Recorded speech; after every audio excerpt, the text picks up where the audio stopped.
ನಿಮ್ಮ ಒಂದು ಬ್ಯಾಂಕಿಗೆ ಚೆಕ್ ಮುಖಾಂತರ ಹಣವನ್ನು ಪಾವತಿಸಿರ್ತೀರಾ ಅಥವಾ ಚೆಕ್ ಮುಖಾಂತರ ಕ್ರೆಡಿಟ್ ಮಾಡಿರ್ತೀರಾ. ಬಟ್ ಆ ಒಂದು ಹಣ ನಿಮ್ಮ ಒಂದು ಅಕೌಂಟಿಗೆ ಕ್ರೆಡಿಟ್ ಆಗಿದ್ರು ಕೂಡ ಮೈನ್ ಬ್ಯಾಲೆನ್ಸಲ್ಲಿ ಮುಂಚೆ ಎಷ್ಟಿತ್ತೋ ಹಣ ಅಷ್ಟೇ ಅಮೌಂಟನ್ನು ತೋರಿಸ್ತಾ ಇರುತ್ತೆ. ಸೊ ಅದನ್ನು ಹೇಗೆ ಸಾಲ್ವ್ ಮಾಡೋದಂತ ಈ ವಿಡಿಯೋದಲ್ಲಿ ತಿಳಿಸ್ಕೊಡ್ತೀನಿ.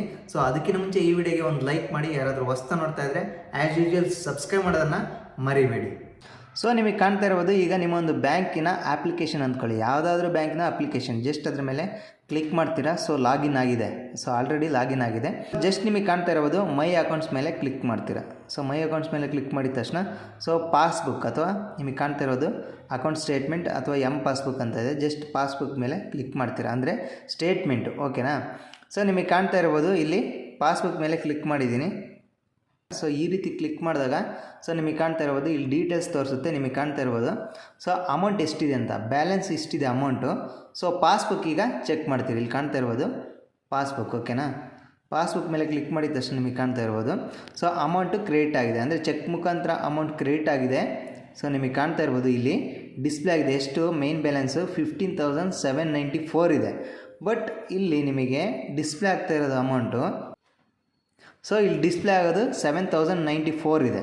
ಸೊ ಇದನ್ನು ಹೇಗೆ ಸಾಲ್ವ್ ಮಾಡೋದು ಅಂತ ಹೇಳಿದರೆ, ಹಾಗಿದ್ರೆ ಈ ಒಂದು ಪ್ರಾಬ್ಲಮನ್ನು ಹೇಗೆ ಸಾಲ್ವ್ ಮಾಡೋದು ಅಂತ ನಿಮಗೆ ಥಿಂಕ್ ಬರ್ತಾ ಇರ್ಬೋದು. ಸೊ ಈ ಒಂದು ಪ್ರಾಬ್ಲಮ್ ಹೇಗೆ ಸಾಲ್ವ್ ಆಗುತ್ತೆ ಅಂದರೆ, ನಾವು ಸಾಲ್ವ್ ಮಾಡೋ ಅವಶ್ಯಕತೆ ಇಲ್ಲ. ಸೊ ಈ ಒಂದು ಅಮೌಂಟ್ ನೀವು ಕ್ರೆಡಿಟ್ ಮಾಡಿರ್ತೀರಲ್ವ ಚೆಕ್ ತಗೊಂಡೋಗಿ, ಸೊ ಅದು ಒಂದು ದಿನಕ್ಕೆ ಅಥವಾ 2 ಡೇಸ್ ಒಳಗಡೆ ಚೆಕ್ಕಿನ ಹಣ ನಮ್ಮ ಒಂದು ಅಕೌಂಟಲ್ಲಿ ಡಿಸ್ಪ್ಲೇ ಆಗುತ್ತೆ. ಸೊ ಆ ಒಂದು ಚೆಕ್ ನಿಮ್ಮ ಒಂದು ಬ್ಯಾಂಕ್ ಸೇಮ್ ಬ್ಯಾಂಕ್ ಆಗಿದ್ರೆ ಆ ಒಂದು ಚೆಕ್ ಇಮಿಡಿಯೇಟ್ ನಿಮಗೆ ಎಷ್ಟು ಅಮೌಂಟ್ ಕ್ರಿಯೇಟ್ ಮಾಡಿರ್ತಾರೋ ಆ ಒಂದು ಅಮೌಂಟ್ ಮೊತ್ತ ಎರಡು ಕಡೆಯೂ ಡಿಸ್ಪ್ಲೇ ಆಗುತ್ತೆ. ಮೇನ್ ಬ್ಯಾಲೆನ್ಸಲ್ಲೂ ಮತ್ತು ಶೋಯಿಂಗ್ ಬ್ಯಾಲೆನ್ಸಲ್ಲೂ ಎರಡರಲ್ಲೂ ಡಿಸ್ಪ್ಲೇ ಆಗುತ್ತೆ. ಸೊ ನಿಮಗೆ ಕೊಟ್ಟಿರೋ ಚೆಕ್ ಇರುತ್ತಲ್ಲ, ಆ ಒಂದು ಚೆಕ್ನ ಬ್ಯಾಂಕು ಮತ್ತು ನೀವು ಕ್ರಿಯೇಟ್ ಮಾಡುವ ಬ್ಯಾಂಕು ಸೇಮ್ ಇದ್ದರೆ ಮಾತ್ರ ಒಂದೇ ದಿನ ಡಿಸ್ಪ್ಲೇ ಆಗುತ್ತೆ. ಇಲ್ಲ ಅಂದರೆ ನೀವು ಕೊಟ್ಟಿರೋ ಬ್ಯಾಂಕ್ ಅಕಸ್ಮಾತ್ ಆಕ್ಸಿಸ್ ಬ್ಯಾಂಕ್ ಆಗಿರ್ಬೋದು, ನಿಮ್ಮ ಒಂದು ಅಕೌಂಟ್ ಇಲ್ಲಿರುತ್ತೆ, ಕರ್ನಾಟಕ ಬ್ಯಾಂಕಲ್ಲಿ ಇರುತ್ತೆ ಅಂದ್ಕೊಳ್ಳಿ. ಕರ್ನಾಟಕ ಬ್ಯಾಂಕಲ್ಲಿ ಆಕ್ಸಿಸ್ ಚೆಕ್ಕನ್ನು ನೀವು ಆ ಬ್ಯಾಂಕಿಗೆ ಹಾಕಿದರೆ ಕರ್ನಾಟಕ ಬ್ಯಾಂಕ್ ನಿಮ್ಮ ಒಂದು ಚೆಕ್ಕನ್ನು ಅಕ್ಸೆಪ್ಟ್ ಮಾಡಿ ಆ ಅಮೌಂಟನ್ನು ನಿಮ್ಮ ಒಂದು ಬ್ಯಾಂಕಿನ ಅಕೌಂಟ್ಗೆ ಕ್ರೆಡಿಟ್ ಮಾಡ್ತಾರೆ.